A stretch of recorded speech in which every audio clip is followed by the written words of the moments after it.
Hello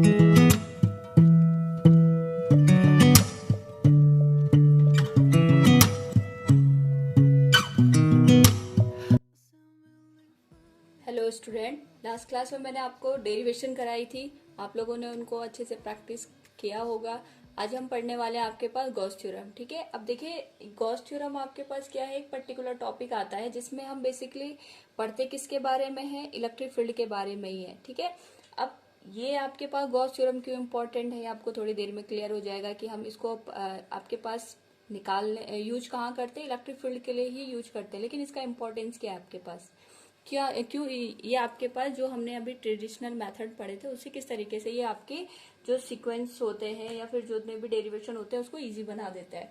तो इसको इस टॉपिक को करने से पहले आपको सबसे पहले एक आपके पास टर्म आता है यहाँ पे इलेक्ट्रिक फ्लक्स, वो आपको क्लियर होना चाहिए। देखिए इलेक्ट्रिक फ्लक्स क्या होता है। फ्लक्स आपके पास क्या होता है, किसी एरिया से रिलेटेड आपके पास कोई टर्म होता है। फ्लक्स आपके पास जरूरी नहीं इलेक्ट्रिक ही हो, आपके पास लाइट का फ्लक्स भी होता है। ठीक है, मैग्नेटिक फ्लक्स होता है। तो फ्लक्स का मतलब होता है जो भी आपके पास क्वांटिटी है उसको आप किसी पर्टिकुलर एरिया के रिस्पेक्ट में पढ़ रहे हो। जैसे वाटर का फ्लक्स भी होता है, जो रिवर फ्लो करती है, हम अगर कहेंगे वाटर फ्लक्स को मतलब ये हो गया कि जो रिवर का वाटर है वो कितने एरिया से आपका पास हो रहा है। ठीक है, वहां पे हम क्या करते हैं, किसी भी क्वांटिटी को या किसके रिस्पेक्ट में देखते हैं, एरिया के रिस्पेक्ट में देखते हैं। ठीक है, तो यहाँ पे समझिए, इसको मैं एक एग्जांपल के थ्रू समझा दूं। जैसे आपके पास विंडो है, तो विंडो में आपके पास क्या होता है, जैसे आपकी जाली लगी होती है उसमें आपने देखा होगा कि इस तरह स्क्वायर बने होते हैं, छोटे छोटे स्क्वायर, इस तरीके से स्क्वायर बने होते हैं। अब देखिए अगर सपोज दैट आप क्या करते हो, विंडो से वाटर को बाहर फेंकते हो, तो क्या होगा, जितना आपके पास उस विंडो में जितना बड़ा स्क्वायर होगा उतना अमाउंट का वाटर उस एरिया से बाहर जाएगा। सपोज दैट आपने उस जाली को हटा के पूरा आपने उसको खाली कर दिया, अब फिर आप वाटर को बाहर फेंकते हो तो विंडो से तो कितना वाटर बाहर आएगा। उस पर्टिकुलर केस में जितना उसका एरिया होगा, जितना आपने उस विंडो का एरिया लिया होगा, यानी जो फ्लक्स है, यानी जो क्वांटिटी आप ले रहे हो वो किसी पर्टिकुलर एरिया से कितना आपके पास बाहर निकल रहा है, वो डिपेंड करता है किसके ऊपर, कि आपने कितना एरिया वहां पे कंसिडर किया है। किसी भी क्वांटिटी को जब हम एरिया के रिस्पेक्ट में पढ़ते हैं वहां पे वर्ड आपका ऐड हो जाता है फ्लक्स। तो इलेक्ट्रिक फ्लक्स भी वही चीज है आपके पास। आपको मैंने इलेक्ट्रिक फील्ड लाइंस बताई थी, तो इलेक्ट्रिक फील्ड लाइन कितने एरिया से आप पास करवा रहे हो उसे हम क्या कहते हैं, इलेक्ट्रिक फ्लक्स कहते हैं। Number of electric field line passing through a particular area is known as electric flux. ठीक है, क्या बोला मैंने, number of electric field line passing through a particular area. अब देखिए सपोज दैट आपके पास 100 आपके पास इलेक्ट्रिक फील्ड लाइन्स है, इसको समझिए थोड़ा। ये आपके पास कोई एरिया आ गया, इससे कितनी इलेक्ट्रिक फील्ड लाइन जा रही है आपके पास 100। ठीक है, और इसका एरिया आपके पास आ गया 1 मीटर स्क्वायर, तो टोटल आपके पास कितना इसका फ्लक्स हो गया, 100 हो गया। अब क्या करते हैं हम यहाँ पे 100 आपके पास यहाँ पे इलेक्ट्रिक फील्ड लाइन्स है और उनको हम क्या करते हैं 20 मीटर स्क्वायर के एरिया से पास कराते हैं, तो टोटल फ्लक्स कितना हो जाएगा आपके पास यहाँ पे 2000। तो जो आपके पास फ्लक्स है उसमें एरिया का भी फर्क पड़ता है और जो क्वांटिटी आप यूज कर रहे हो या फिर जैसा हम इलेक्ट्रिक फील्ड की बात कर रहे हैं उसका भी फर्क पड़ता है। अब इसका क्या आपके पास इम्पैक्ट आएगा, इससे हमें क्या होता है, इंटेंसिटी का या फिर दो क्वांटिटी को कंपैरिजन करने में क्या होती है, आसानी होती है। आपको इलेक्ट्रिक फ्लक्स समझ में आ गया कि किसी पर्टिकुलर एरिया से कितनी इलेक्ट्रिक फील्ड लाइन पास हो रही है। ठीक है, अच्छा, उसी को हम क्या कहते हैं, इलेक्ट्रिक फ्लक्स। और अगर मैं इसको मैथमेटिकली यहाँ पे रिप्रेजेंट करना चाहूँ तो फ्लक्स को हम डिनोट करते हैं फाई से। ठीक है, और ई डॉट डी एस, यानी ये दो आपके पास क्वांटिटी होती है उनका डॉट प्रोडक्ट होता है। अब आप समझ गए होंगे, अगर ये डॉट प्रोडक्ट है तो आपके पास जो फ्लक्स होगी कैसी क्वांटिटी होगी, यहाँ पे स्केलर क्वांटिटी होगी। ये कैसी क्वांटिटी होगी, बहुत ध्यान से सुनना क्योंकि इसी का यहाँ पे इंपॉर्टेंस है। ये आपके पास एक स्केलर क्वांटिटी होती है। ठीक है, या फिर हम इसी को कहते हैं एडीएस कॉस थीटा। थीटा क्या होता है, ई होता है इलेक्ट्रिक फील्ड, डीएस होता है स्मॉल एरिया जितना भी आपने लिया है। ठीक है, डीएस ये एक साथ है, या फिर कहीं पे ए लिखा होता है, डी ए स्मॉल एरिया। और थीटा होता है एंगल बिटवीन, ध्यान से सुनिएगा, angle between electric field and normal of the surface. क्या बोला मैंने, theta is the angle between electric field and normal of the surface. Electric field and normal of the surface, theta is यहाँ पे आपके पास जो एंगल होता है electric field और एरिया के बीच का एंगल नहीं, इलेक्ट्रिक फील्ड और नॉर्मल ऑफ द सरफेस के बीच का एंगल होता है। ठीक है, ध्यान से सुनिएगा, ये बहुत इंपॉर्टेंट है, बहुत कंफ्यूजिंग भी है। ठीक है, तो आपके पास जब भी आपको यहाँ पे एंगल देखना हो, सबसे पहले आप सरफेस को कंसीडर कीजिए, उस पर नॉर्मल ड्रॉ कीजिए, उसके बाद उस नॉर्मल और इलेक्ट्रिक फील्ड के बीच का एंगल देखिए। अभी मैं आपको एग्जाम्पल के थ्रू क्लियर करवा दूंगी। ठीक है, अच्छा, सबसे पहले ये कि आपको इसकी सिग्निफिकेंस क्यों, यहाँ पे आपके फ्लक्स को हम पढ़ क्यों रहे हैं, जब हमें इलेक्ट्रिक फील्ड पता है, हमें एरिया पता है, तो हम सिंपली इसको इलेक्ट्रिक फील्ड के थ्रू भी तो सॉल्व कर सकते थे। इसका सिग्निफिकेंस ये है कि हमें इंफॉर्मेशन देता है किसके बारे में, इलेक्ट्रिक फील्ड के बारे में, लेकिन किस वे में, सिंपल मैनर में। कैसे, देखिए, अगर आपको किसी भी सरफेस का इलेक्ट्रिक फ्लक्स पता है, तो इलेक्ट्रिक फ्लक्स अपने आप में कैसी क्वांटिटी होती है, स्केलर, और स्केलर क्वांटिटी के साथ डील करना, उनके साथ आपके पास जितने भी न्यूमेरिकल आते हैं, जब आप स्केलर क्वांटिटी को सॉल्व करते हो तो वहां पे आपको डायरेक्शन का ध्यान तो रखना नहीं पड़ता है, उसकी वजह से आपकी कैलकुलेशन क्या हो जाती है, थोड़ा आसान हो जाती है। तो इलेक्ट्रिक फ्लक्स पता है तो वहां से आप क्या निकाल सकते हैं, इलेक्ट्रिक फील्ड निकाल सकते हैं। ठीक है, ये इसका इंपॉर्टेंट यहाँ पे एक तरीके से सिग्निफिकेंस आता है। दूसरा, आपको मैंने क्या बताया था कि डिफरेंट केसेस देखते हैं हम, जिसमें आपको नॉर्मल निकालना भी आ जाएगा, किस तरीके से हम नॉर्मल को देखते हैं। देखिए, ये मैंने इलेक्ट्रिक फील्ड लाइंस बताई है। हाँ, एक बात और ध्यान रखिएगा, अगर आपके पास इलेक्ट्रिक फील्ड लाइन इस तरीके से पैरेलल दिखाई जाती है और एक ही डायरेक्शन में दिखाई जाती है, तो इसका मतलब होता है यूनिफॉर्म इलेक्ट्रिक फील्ड, यानी आपके पास इलेक्ट्रिक फील्ड हर एक पॉइंट पे क्या है, एक जैसा है, उसमें कोई भी वेरिएशन नहीं आ रहा है। ठीक है, अगर आपके पास थीटा की वैल्यू 0 है, हो क्या रहा है, यहाँ पे इलेक्ट्रिक फील्ड इस डायरेक्शन में जा रहा है, और थीटा की वैल्यू 0 कैसे होगी, देखिए ये सरफेस है आपके पास, ये क्या होगी, एक तरीके से सरफेस। तो सबसे पहले हम क्या करेंगे, यहाँ पे इस सरफेस का नॉर्मल ड्रॉ करेंगे। आप इसको इस तरीके से समझिए, आपके पास यहाँ पे कोई भी, ये देखिए, ये आपके पास क्या होगी, कोई सरफेस हो गई। ठीक है, अब मैंने क्या किया, इस सरफेस को इस तरीके से रख दिया। आप ध्यान से समझिएगा इस चीज को। यहाँ पे क्या हो गया, मैंने क्या कहा, आप यहाँ पे यूनिफॉर्म इलेक्ट्रिक फील्ड को देख रहे हैं। यूनिफॉर्म इलेक्ट्रिक फील्ड का मतलब क्या हो गया, उसकी डायरेक्शन एक जैसी हो गई। ये हो गया आपके पास सरफेस, ठीक है, और ये आपके पास होगी इलेक्ट्रिक फील्ड लाइन। ये क्या हो गया आपके पास, ये आपको दिख रहा होगा, ठीक है, ये आपके पास एरिया हो गया, और ये होगी इलेक्ट्रिक फील्ड लाइन, इस तरीके से। ठीक है, आपको मैंने क्या बताया, सबसे पहले आपको सरफेस का नॉर्मल देखना है। तो आप देखिए, ये सरफेस है, तो इसका नॉर्मल कहाँ आएगा, या तो इस वाली डायरेक्शन में आएगा। नॉर्मल का मतलब समझते हैं आप, तो मैं इसको इस तरीके से समझा दूं। ये आपके पास कोई सरफेस हो गई, तो इसका नॉर्मल क्या कहाँ को आएगा, या तो इस डायरेक्शन में आएगा, या तो अपोजिट डायरेक्शन में आएगा। ठीक है, या तो आपके पास इस डायरेक्शन में आएगा, या तो इसके बैकवर्ड डायरेक्शन में आएगा। तो थीटा हम कैसे देखेंगे, इलेक्ट्रिक फील्ड लाइन यहाँ जा रही है, तो इस सरफेस का नॉर्मल कहाँ को आएगा, इस डायरेक्शन में, ये इसका नॉर्मल हो गया। तो इस नॉर्मल और इलेक्ट्रिक फील्ड के बीच एंगल कितना, देखो दोनों की डायरेक्शन सेम है, तो थीटा क्या हो जाएगा, 0 डिग्री। इतनी बातें सबको समझ में आएगी। अब देखो, अगर थीटा का क्या फर्क पड़ा है, यहाँ पे थीटा 0 होने की वजह से इस एरिया से जितने भी मैक्सिमम जितना इलेक्ट्रिक फील्ड हो सकता है, वो क्या हो जाएगा, इससे पास हो जाएगा। ये बातें सबको समझ में आ गई। अच्छा, दूसरा आपके पास क्या होता है, जो थीटा की वैल्यू हम क्या लेते हैं, 180 डिग्री। अच्छा, यहाँ पे आपके पास जो इलेक्ट्रिक फील्ड लाइंस है, मैंने क्या कहा, वो इससे बाहर आ रही है। तो जब आपके पास इलेक्ट्रिक फील्ड लाइंस क्या होता है, आउट गोइंग होता है, वहां पे आप थीटा क्या लेंगे, हमेशा 0 डिग्री। और जब आपके पास इलेक्ट्रिक फील्ड क्या होता है, या फिर इलेक्ट्रिक फ्लक्स क्या होता है, इनकमिंग होता है, उसे हम क्या लेते हैं, थीटा की वैल्यू 180 डिग्री। देखिए, बहुत अच्छे समझना। यहाँ पे देखिए, यहाँ से इस वाले पोर्शन से इसकी 2 सरफेस होंगी ना, एक ये सरफेस होगी, एक ये वाली सरफेस। तो अगर आपके पास इलेक्ट्रिक फील्ड लाइन्स यहाँ से आ रही है, तो यहाँ से एंटर करेंगे, यहाँ से एग्जिट करेंगे, यहाँ से बाहर जाएंगे। ठीक है, तो जहां जिस सरफेस से इलेक्ट्रिक फील्ड लाइन बाहर जाती है, वहां पे थीटा क्या बनता है, 0 डिग्री। और जिस सरफेस पे इलेक्ट्रिक फील्ड लाइन्स आती है, वहां पे थीटा क्या बनता है आपके पास, 180 डिग्री। तो इसी सरफेस का ये बैक पोर्शन, ये सेकंड पोर्शन देखिए, इस पे इलेक्ट्रिक फील्ड लाइन्स क्या है, इनकमिंग है। ठीक है, आपके पास तो थीटा की वैल्यू क्या हो जाएगी, 180 डिग्री। क्यों, देखिए, ये सरफेस हो गई, इलेक्ट्रिक फील्ड लाइन इस डायरेक्शन में आ रहा है, लेकिन इसका नॉर्मल कहाँ होगा, या तो मैंने कहा था इस डायरेक्शन में होगा, या तो इस डायरेक्शन में होगा। तो आपके पास क्या हो गया, यहाँ पे हम इस सरफेस को कंसिडर कर रहे हैं, इसलिए मेरे लिए क्या हो जाएगा, ये इलेक्ट्रिक फील्ड लाइन यहाँ से आ रही है, तो ये इनकमिंग हो जाएगा। तो बस आप इनकमिंग और आउटगोइंग का यहाँ पे कॉन्सेप्ट समझिए, वैल्यू दोनों में सेम आती है, बस डायरेक्शन का फर्क पड़ जाता है। ठीक है, अच्छा, और थर्ड आता है आपके पास जब थीटा की वैल्यू 90 डिग्री होती है। बहुत आसान है समझना। Suppose that electric field lines ऐसे आ रही है, ठीक है, ये आपके पास सरफेस हो गया, आपके पास इलेक्ट्रिक फील्ड लाइन्स ये जा रही है, तो इस सरफेस का नॉर्मल कहाँ आएगा, इस सरफेस का नॉर्मल तो ये आएगा, इस तरीके से सरफेस का नॉर्मल ये हो जाएगा। ठीक है, ये सरफेस का आप समझिए, सरफेस का नॉर्मल हो गया। और ये इलेक्ट्रिक फील्ड लाइंस होगी, ये इलेक्ट्रिक फील्ड लाइंस होगी सरफेस का नॉर्मल। कितने डिग्री का एंगल बनेगा दोनों के बीच में? 90 डिग्री। तो जब आपके पास दोनों के बीच में 90 डिग्री का एंगल बन गया, cos 90 कितना होता है? 0 डिग्री, और इलेक्ट्रिक फ्लक्स की वैल्यू यहाँ पे क्या हो जाएगी? 0 डिग्री। अब खुद 0 वैल्यू का हो जाएगा। आप खुद भी सोचिए, जब आपके पास सरफेस इस तरीके से होगा और इलेक्ट्रिक फील्ड लाइन उसके पैरेलल ही जाएंगी, तो क्या इस एरिया से कोई भी आपके पास इलेक्ट्रिक फील्ड लाइन पास होगी? बिल्कुल नहीं होगी।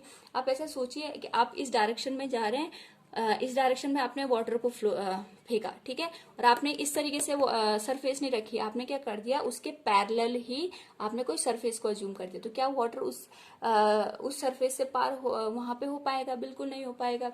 तो जब भी आपके पास सरफेस और आपके पास फील्ड लाइंस एक दूसरे के पैरेलल होती हैं, लेकिन अगर सरफेस का नॉर्मल आपके पास इलेक्ट्रिक फील्ड लाइन के साथ 90 डिग्री का एंगल बनाता है, उस केस में कोई भी इलेक्ट्रिक फील्ड लाइन सरफेस से पास नहीं होंगी, जिसकी वजह से इलेक्ट्रिक फ्लक्स की वैल्यू क्या हो जाएगी? 0 हो जाएगी।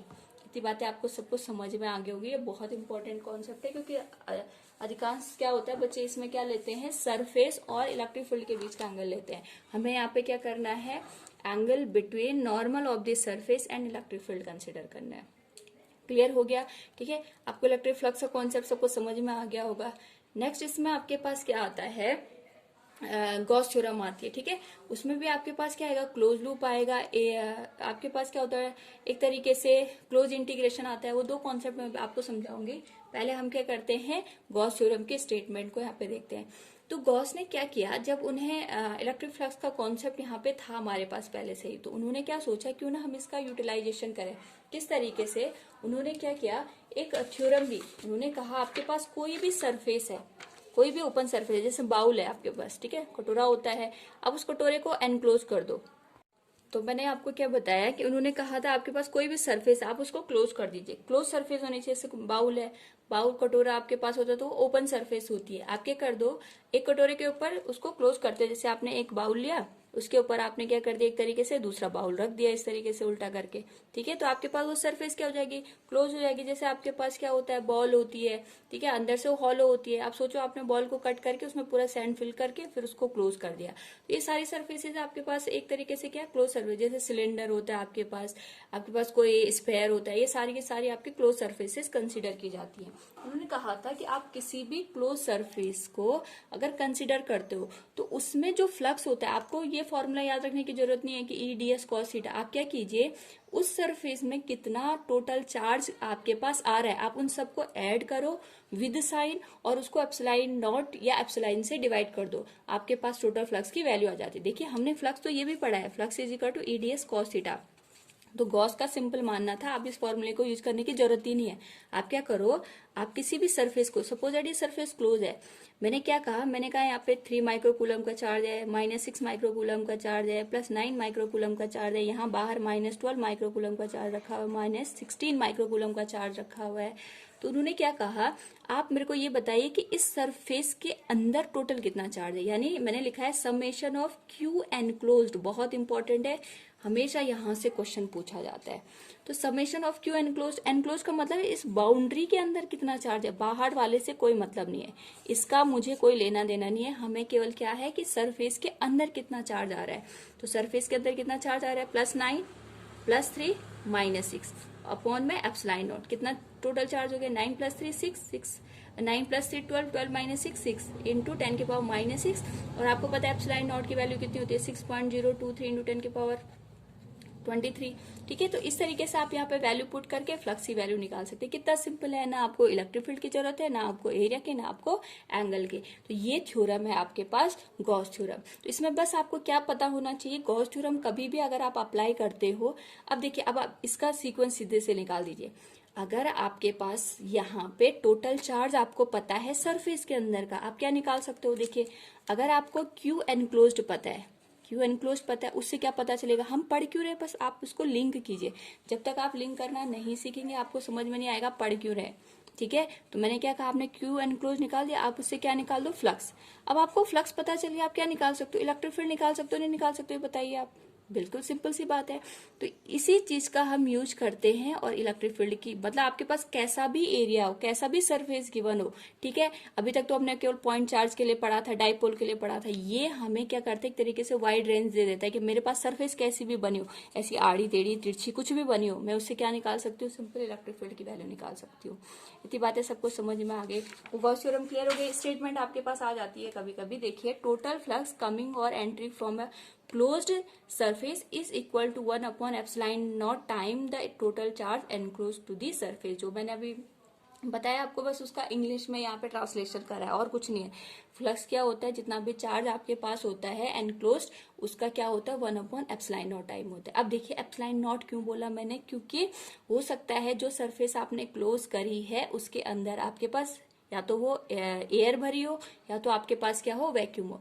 अगर आपके पास हो सकता है, मैंने कहा जैसे आपने बॉल ली, उसमें क्या डाल दिया आपने, सैंड वगैरह डाल दिया, ठीक है। अब आपके पास उसके अंदर फिर सैंड वगैरह डालने के बाद फिर उसमें आपने चार्ज डाला, तो वहां पे 1 अपॉन एप्सिलॉन नहीं आएगा, वहां पे क्या आएगा आपका एप्सिलॉन आएगा, ठीक है। ये डिफरेंस आपको समझ में वैसे भी आता ही होगा कि आपका जो फ्लक्स है या तो वो एप्सिलॉन नॉट आएगा, वो डिपेंड करेगा कि जो एनक्लोज सरफेस आपने ली उसका सराउंडिंग का मीडियम कैसा, अगर एयर होगा तो एप्सिलॉन नॉट, अगर अदर देन एयर होगा तो एप्सिलॉन आ जाएगा। ये बातें सबको समझ में आ गई। तो ये था आपके पास गॉस थ्योरम का स्टेटमेंट। अब देखिए, कहने के लिए तो मैंने ये बोल दिया और आपके पास गॉस ने भी ये बात बता दी, लेकिन आपके पास इस चीज को समझने के लिए हमारे पास कुछ तो प्रूफ होना चाहिए यहाँ पे। तो कोई भी हम यहाँ पे अगर स्टेटमेंट देते हैं तो उसका कुछ ना कुछ क्या लेते हैं, यहाँ पे डेरिवेशन लेते हैं। वो डेरिवेशन हमें मैथमेटिकल इंटरप्रिटेशन बताते हैं कि कहाँ से ये चीज आई। मैंने कहा phi is equal to Q upon epsilon naught आया, लेकिन आया कैसे, ये भी तो हमें चीजें क्लियर होनी चाहिए, ठीक है। तो उसके लिए हम क्या करते हैं, यहाँ पे देखिए हमने क्या लिया, यहाँ पे एक चार्ज लिया प्लस क्यू चार्ज, ठीक है। अब क्या होगा, इस प्लस क्यू चार्ज को मैंने कहाँ कर दिया, एनक्लोज कर दिया इस तरीके से किसी भी सरफेस के अंदर। अब क्या होगा, हमें ये पूछा गया यहाँ पे कि जो आपके पास यहाँ पे चार्ज होगा, इससे कोई मैंने यहाँ पे आर डिस्टेंस पे कोई पॉइंट लिया पी स्मॉल, ठीक है, समझ रहे हैं आप। मैंने क्या किया, कोई चार्ज था उसकी एक बाउंड्री बना दी, उसको क्लोज कर दिया, एक तरीके से बंद कर दिया उसको, ठीक है। किसमें, आप समझ लीजिए जैसे बॉल के अंदर मैंने उस चार्ज को बंद कर दिया। अब जहां पे चार्ज था उससे आर डिस्टेंस पे, यानी सरफेस पे, बॉल के सरफेस पे मैंने कोई पॉइंट लिया पी, ठीक है। अब अगर मैं यहाँ पे इलेक्ट्रिक फील्ड की डायरेक्शन देखूंगी तो प्लस चार्ज, इलेक्ट्रिक फील्ड की डायरेक्शन कहाँ को आएगी, ये आपके पास इलेक्ट्रिक फील्ड की डायरेक्शन आएगी आउटवर्ड डायरेक्शन में। और ये छोटा सा एरिया लिया है मैंने इसको, ठीक है। इस छोटे से एरिया का यहाँ पे मैंने नाम दे दिया डीएस। और क्या किया मैंने यहाँ पे, इस पे नॉर्मल, अब देखिए, ठीक है, डीएस एन गैप। अगर मैं आपसे पूछूं इस छोटे से एरिया के का नॉर्मल बताओ, तो आप बता सकते हैं। जरा सोचिए आप इस छोटे से एरिया का नॉर्मल कैसे ड्रॉ करेंगे। आप इसको यहाँ पे दूसरे पॉइंट पे भी समझ सकते हैं। अगर मैं आपसे कहूँ सरफेस पे इसका नॉर्मल बताइए, तो आप कैसे कैलकुलेट करोगे। देखिए बहुत सिंपल है, आप यहाँ पे क्या कीजिए, टेंजेंट ड्रॉ कर दिए, ठीक है। आपने टेंजेंट ड्रॉ कर दिया। कभी भी कर्व सरफेस का नॉर्मल बोलता है तो आपको क्या करना है, कर्व पे पहले टेंजेंट ड्रॉ कीजिए, ठीक है। फिर देखिए आपके पास आगे क्या कर सकते हो आप। तो ये कर्व सरफेस आ गया, इसका टेंजेंट आ गया। और आपको पता है टेंजेंट और रेडियस हमेशा एक दूसरे पे क्या करते हैं, 90 डिग्री का एंगल बनाते हैं। ये बात तो आपने पढ़ी होगी ज्योमेट्री में। तो आपके पास क्या होता है, ये टेंजेंट हो गया, ये आपका रेडियस हो गया। तो रेडियस और टेंजेंट के बीच का एंगल कितना आ गया, 90 डिग्री। तो इसकी डायरेक्शन कहाँ को आगे, इस तरीके से नॉर्मल की डायरेक्शन आगे। सेम यहाँ पे भी आएगा। तो ये आपके पास DS N cap, N cap का मतलब नॉर्मल की डायरेक्शन आ गई। इतनी बातें सबको समझ में आ गई। तो अगर मैं आपसे पूछूं इस आर डिस्टेंस पे आपके पास टोटल कितना फ्लक्स होगा, तो आपका आंसर क्या आ जाएगा, फ्लक्स इक्वल्स हो जाएगा ई डॉट डीएस। क्योंकि हमें कहाँ तक पहुंचना है, आप याद कीजिए, मैंने आपको क्या बताया डेरिवेशन में, ये हमेशा याद रखिए कि हमें निकालना है, क्या हमें निकालना है, फ्लक्स। फ्लक्स आपके पास अभी तक मेरे को फ्लक्स के बारे में यही पता है कि ई डी एस कॉस थीटा होता है। हमें ये फ्लक्स से क्यू अपॉन एप्सिलॉन नॉट तक पहुंचना है। तो पहले हमें तो यही पता है, यहीं से स्टार्ट करते हैं, ठीक है। तो फ्लक्स इज इक्वल टू हो जाएगा ई डी एस कॉस थीटा। तो क्या आप मेरे को बता सकते हैं थीटा की वैल्यू कितनी होगी यहाँ पे, बिल्कुल थीटा की वैल्यू कितनी होगी, 0 डिग्री। कैसा आया, इलेक्ट्रिक फील्ड और नॉर्मल दोनों की डायरेक्शन क्या है, सेम है। तो थीटा की वैल्यू क्या हो जाएगी, 0 डिग्री। इतनी बातें सबको समझ में आ गई। अब देखिए जो ये फ्लक्स आ रहा है उसकी वैल्यू कितनी है, मतलब वो कितने एरिया से जा रहा है, छोटे से एरिया से जा रहा है। तो छोटे से एरिया से जो फ्लक्स आता है उसके अमाउंट भी तो क्या होगा, छोटा ही होगा, स्मॉल हो गया। तो इसलिए हम स्मॉल वैल्यू को शो करने के लिए इसको फाई नहीं लिखेंगे, डी फाई लिखेंगे। इतनी बातें सबको समझ में आ गई। अब क्या करेंगे हम, थीटा की वैल्यू 0 हो गई, डी फाई इक्वल्स क्या हो जाएगा, ए इंटू डी एस। ये तो छोटे से पोर्शन का मैंने इलेक्ट्रिक फ्लक्स निकाला। ऐसे मुझे अगर पूरी सरफेस का फ्लक्स निकालना होगा तो मैं क्या करूंगी, डीएस डीएस डीएस छोटे छोटे एरिया लूंगी और उनको ऐड कर दूंगी। अब यहाँ पे ये तो आपके पास ऐसा नंबर होता तो मैं सीधे ऐड कर देती, ये तो आपके पास कर्व सरफेस है। तो कर्व सरफेस को निकालने के लिए हम क्या कर देते, यहाँ पे इंटीग्रेशन कर देते। तो integrating both side, integrating both side. अब देखिए यहाँ पे जो इंटीग्रेशन आएगा वो आपका कैसा आएगा, डी फाई। आपको दिख रहा होगा मैंने कुछ किया यहाँ पे, जो आपके पास इंटीग्रेशन का सिंबल होता है उसके बाहर सर्कल बनाया। एक्चुअली में ये सर्कल होता क्या है, ये हमें बताता है क्लोज इंटीग्रेशन के बारे में। किसके बारे में, क्लोज इंटीग्रेशन के बारे में। अच्छा, क्लोज इंटीग्रेशन क्या होता है भाई, अब सपोज दैट ये आपके पास कोई सरफेस है, ठीक है, कोई सरफेस, कोई लाइन है आपके पास, ठीक है। अब अगर मैंने यहाँ पे इस लाइन को एक तरीके से क्लोज करना है तो मैं क्या करूंगी, इसे, इसका एक एंड पकड़ के इसको दोबारा से इस वाले एंड से कनेक्ट कर दूंगी, तो क्लोज सरफेस बन गया। ऐसे ही सोचिए आपके पास कोई शीट है, ठीक है, कोई आपके पास स्क्वायर शीट है, कोई आपके पास इस तरीके से कोई शीट है, इस तरीके से कोई शीट है। मैं कहूंगी भाई आप कुछ भी करके ना इसको एक क्लोज सरफेस में कन्वर्ट करो। तो आप क्या करोगे, इस तरीके से इसको यहाँ पे कन्वर्ट करोगे, फिर यहाँ से भी आप इसको क्लोज करने का ट्राई करोगे, यहाँ से भी इसको क्लोज करने का ट्राई करोगे। यानी आपके पास अगर कोई स्क्वायर शीट है या फिर रेक्टेंगुलर शीट है, तो अगर मैं कहूंगी इसका कोई क्लोज सरफेस बनाओ तो आप क्या बनाओगे, या तो क्यूब बनेगा उससे या तो क्यूबॉइड बनेगा। बात समझ रहे हैं ना। यानी आपके पास जो भी हमने यहाँ पे स्ट्रक्चर लिया है एरिया वाइज, आप उसको क्या कर रहे हो, एक 2D स्ट्रक्चर को 3D स्ट्रक्चर में कन्वर्ट कर रहे हो, है कि नहीं है। सेम यही चीज अगर मैं मैथमेटिकली बताऊं आपको, तो जब हम क्या करते हैं, एडिशन करते हैं, किसी भी 3D स्ट्रक्चर का एडिशन करते हैं, तो एडिशन करने का मतलब क्या होगा, इंटीग्रेशन। और इंटीग्रेशन को हम यहाँ पे मतलब हम क्या कर रहे हैं, लेंथ वाइज भी ऐड कर रहे हैं, हाइट वाइज भी ऐड कर रहे हैं और विड्थ वाइज भी ऐड कर रहे हैं।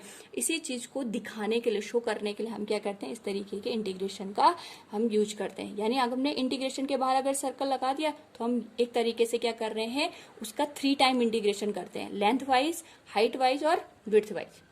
इतनी बातें सबको समझ में आ गई। ये रिप्रेजेंट करता है आपका क्लोज इंटीग्रेशन को, ठीक है। अच्छा, अब देखिए यहाँ पे क्या होगा, जब आप इस चीज को इंटीग्रेट करेंगे ये तो फाई आ जाएगा आपका, यहाँ तो कोई दिक्कत नहीं है, ठीक है। अब मेरे को एक बात बताइए, इस पूरे सरफेस में आपका क्या इलेक्ट्रिक फील्ड चेंज हो रहा है क्या, आर इस पॉइंट पे, इस पॉइंट पे, इस पॉइंट पे क्या इलेक्ट्रिक फील्ड एक जैसा होगा या अलग अलग होगा, बताइए जरा सोच के। इलेक्ट्रिक फील्ड क्या होगा, एक जैसा होगा। क्यों, क्योंकि आपका इलेक्ट्रिक फील्ड का फॉर्मूला क्या होता है, क्यू अपॉन 1/4πε0 क्यू अपॉन में आर। क्यू तो सबके लिए एक जैसा है, डिस्टेंस इस चार्ज से हर कोई पॉइंट क्या है, सेम डिस्टेंस पे है, तो इलेक्ट्रिक फील्ड भी क्या होगा, सेम आएगा। यानी इलेक्ट्रिक फील्ड तो मेरा चेंज नहीं हो रहा है। तो क्या चेंज हो रहा है यहाँ पे, surface area, DS DS DS मिला के आपके पास पूरा एक कंप्लीट एरिया बन गया, ठीक है। अच्छा, आपके पास E इंटू डी एस क्या हो जाएगा, ये आपके पास पूरा एक क्लोज सरफेस है, 3D स्ट्रक्चर है। अब सोचिए कोई स्पेयर बन गया, ठीक है, ये मैंने कोई स्पेयर बनाया है, स्पेयर का सरफेस एरिया क्या होगा आपके पास, सरफेस एरिया होगा एक तरीके से 4πr²।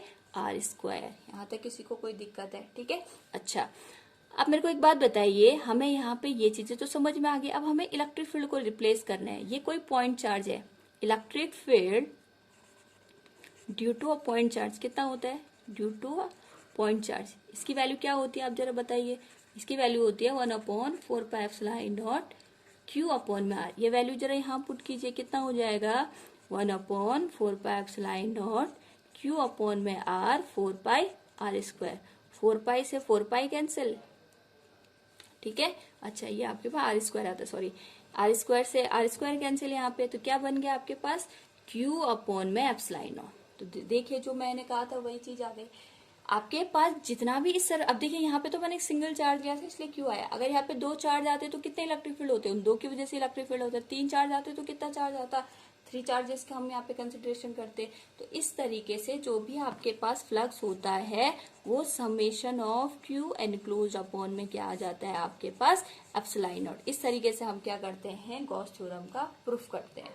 यहाँ तक आपको सारी चीजें क्लियर होंगी। अब देखिए यहाँ पे सबसे ज्यादा जो 5 मार्क्स के क्वेश्चन बनते हैं और शॉर्ट क्वेश्चन बनते हैं, सीबीएसई में हो चाहे आईसीएसई में हो, जहां से आपके क्वेश्चन बनने ही बनने होते हैं, वो आपके पास गॉस थ्योरम के प्रूफ होते हैं। ठीक है, तो जो नेक्स्ट क्लास होंगी उसमें मैं आपको 3 से 4 डेरिवेशन करवाऊंगी। एक जैसे डेरिवेशन होते हैं, बस आप उसमें आपको एक दो चीजें ध्यान रखनी है। तब तक आप गॉस थ्योरम का रिवीजन कीजिए, और मैं आपसे रिक्वेस्ट करूंगी जितने भी आपने यहाँ पे प्रीवियस लेक्चर नहीं देखे हैं, प्लीज आप लिंक दे रखा है डिस्क्रिप्शन बॉक्स में, आप उन सबको जाके एक बार रिवाइज कर लीजिए, ताकि आपके पास जितने भी बेसिक कॉन्सेप्ट हैं वो क्लियर हो जाए।